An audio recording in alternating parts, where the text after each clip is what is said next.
కన్నా కమ్మాగుంటయంట.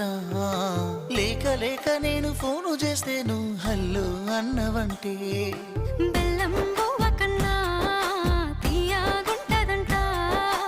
ఎన్నడూ నాడు ఫోను చేసి బాగున్నావన్నవంటే ఏడాది ఎండల్లో ఉంటేనై మోస్తున్న నా బతుకు కష్టాలని పిల్లని చెయ్యి పట్టాలని. నల్లని సీకట్లో ఒకదాన్నే కూసున్న దిక్కులేని పచ్చినయ్యి బావ నువ్వెప్పుడొస్తావని. ఏళ్ళైపోతుండే పిల్ల ఎన్నెలొచ్చింది మన బతుకులా. ఏలైపోతుండే పిల్ల ఏలు వట్టంగా వస్తున్నాగా. ఇన్నాళ్ళ ఎడబాటు ఎడవాసిపోతుందిలే.